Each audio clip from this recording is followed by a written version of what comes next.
Welcome to Bread and Beer. While the Mesopotamians invented beer, including using a straw to avoid the sediments and herbs, ancient Egyptians perfected the brewing method. Egyptian beer's quality was determined by alcohol strength, color, and flavor. During the Pharaonic era, beer was the most commonly used and important alcoholic beverage. The state and temples used it, along with bread, as payment to workers, and it was included on the lists of food offerings to the gods and the deceased.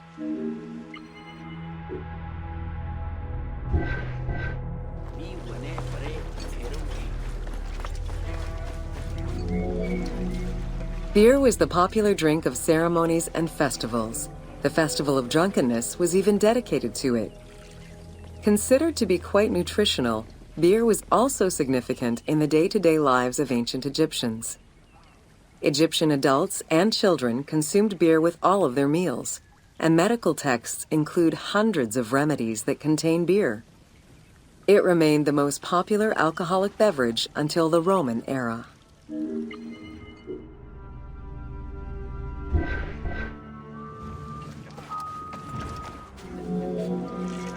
Recipes for beer varied over time and depended on the quality of the materials. Bakers and brewers typically worked alongside one another at the same workshop or house. Many families often produced the quantity appropriate to their own consumption, with better quality beers produced for festivals and other special occasions. The most basic recipe used malted cereal as the main ingredient. Fruits such as dates were added along with honey and spices.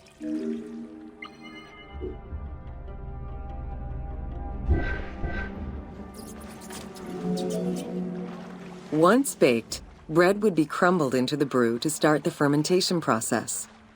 Adding grain enzymes would break down the starches, turning them into sugar and creating a thick mash.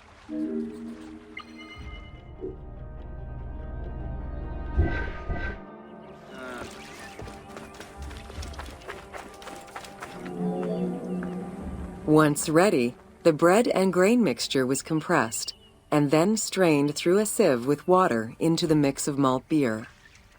Once fermented, the beer mash was transferred to large containers and again compressed by foot or with pestles.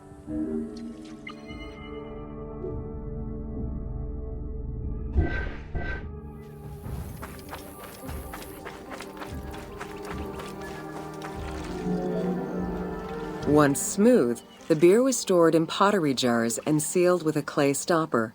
It probably couldn't be kept for long and likely had a thick, pasty appearance and texture. Very little was wasted. Leftover grains were reused to make sourdough bread or combined with the next batch of beer.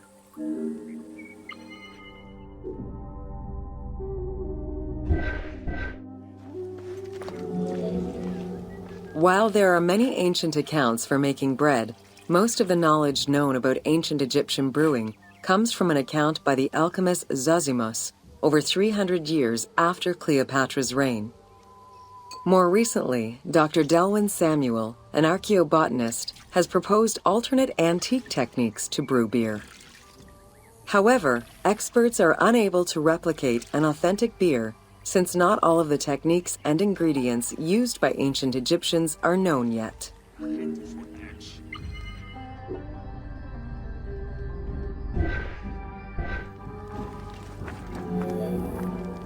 Food was prepared on the floor until the Middle Kingdom, when cooking benches were introduced.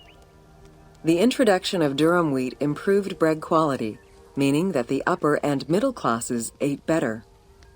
The poor, however, still made do with a diet consisting of a gruel made of vegetables, softened bread, or barley.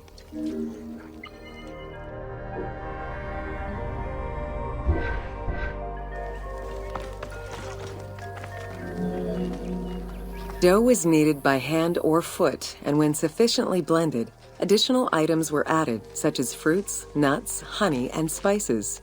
To leaven the bread, they added sourdough or leaven from beer brewing. Ovens were circular or beehive-shaped and made with clay or brick.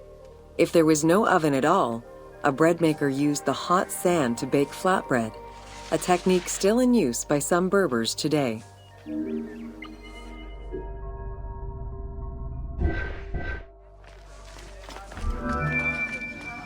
Ancient Egyptians always had to fight off the omnipresent sand particles that were blown towards them. Despite their best efforts, sand regularly made its way into their food. Additionally, particles from the grain-grinding stone tools and ovens they used also contributed to attrition and prematurely worn teeth. The team tried to portray this through toothache animations and commoners sweeping sand off.